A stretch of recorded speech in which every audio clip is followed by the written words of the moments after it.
दोस्तों, किसी ने बहुत सुंदर कहा है, इस दुनिया में लोग आपसे सब कुछ छीन सकते हैं, लेकिन आपके कर्म और नसीब को नहीं, क्योंकि जो आपके भाग्य में लिखा होता है, वह आपको ठोकर खिला खिला कर भी उसी मोड़ पर ले आता है, जहां आपको होना चाहिए। नमस्कार दोस्तों, आपका स्वागत है कौंडल हिंदी कहानियां यूट्यूब चैनल में। आज की कहानी सिर्फ एक कथा नहीं, बल्कि जीवन का वह आईना है, जिसमें हर इंसान कभी न कभी खुद को देख ही लेता है। अपने वह नहीं होते जो भीड़ में साथ चलते हैं, अपने तो वह होते हैं जो अंधेरे में भी हाथ थामे रहते हैं।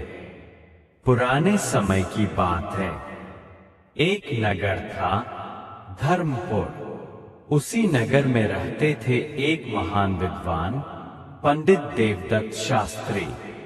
धर्म, नीति और न्याय पर उनके उपदेश दूर दूर तक प्रसिद्ध थे। राजा भी उनसे सलाह लिया करते थे, परंतु जिस दीपक से वे संसार को रोशन कर रहे थे, वही दीपक उनके अपने घर में बुझा हुआ था। उनका एक ही पुत्र था, माधव। मां के अत्यधिक लाड़ प्यार और पिता की उपेक्षा ने माधव को दिशाहीन बना दिया। पंडित देवदत्त कहते थे, विद्या सबसे बड़ा धन है, लेकिन अपने पुत्र को विद्या देने का समय वे कभी निकाल ही नहीं पाए। माधव धीरे धीरे कुसंगति में पड़ गया। जुआ, मदिरा और छल उसके मित्र बन गए। एक दिन नगर में राजकोष से चोरी हुई। संदेह माधव पर गया। जांच हुई और सत्य सामने आ गया। राज दरबार में पंडित देवदत्त को बुलाया गया। राजा बोले, जिसने समाज को नीति सिखाई, उसी का पुत्र अपराधी निकला। पंडित देवदत्त ने अपने पुत्र की सिफारिश नहीं की। उन्होंने कहा, अपराध मेरा पुत्र करे और दंड कोई और भोगे, यह धर्म नहीं। माधव को दंड मिला और उसी दिन पंडित देवदत्त का मान सम्मान टूट गया। अपमान, पीड़ा और चिंता पंडित देवदत्त को बीमारी की ओर ले गई।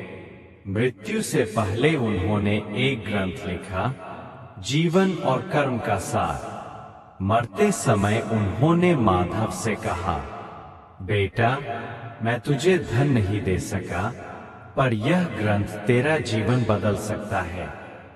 माधव ने उस ग्रंथ को बोझ समझा। कुछ समय बाद मां भी चल बसी।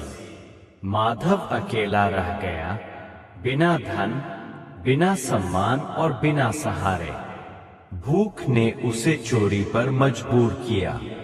राज्य से निकाल दिया गया। भटकते भटकते वह एक जंगल पहुंचा। वही तेज हवा में ग्रंथ के कुछ पन्ने उड़ गए। उन्हीं पन्नों में से एक राजकुमार वीरभद्र के हाथ लगा। उस श्लोक ने राजकुमार की जान बचाई। राजा ने आदेश दिया, जिसके पास यह ग्रंथ होगा उसे सम्मान और पुरस्कार मिलेगा। एक दिन भूखा प्यासा माधव राजमहल पहुंचा।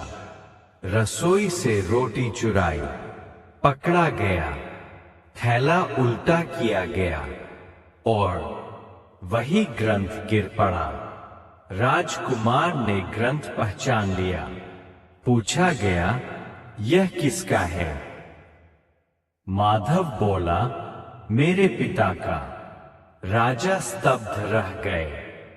माधव को स्वर्ण मुद्राएं दी गई, पर माधव बोला, जिस विद्या से मैं वंचित रहा, उसी विद्या को मैं दूसरों तक पहुंचाऊंगा। उसने पाठशाला खोली, खुद पढ़ा और दूसरों को पढ़ाया। जिसे लोग चोर कहते थे, आज उसे गुरु कहने लगे। दोस्तों, यह कहानी हमें सिखाती है, अज्ञान सबसे बड़ा अपराध है। कर्म कभी व्यर्थ नहीं जाते। और जो नसीब में होता है वह सही समय पर जरूर मिलता है। देर हो सकती है पर अंधेर नहीं। अगर जीवन ने आपको गिराया है तो समझिए वह आपको उठने की कला सिखा रहा है।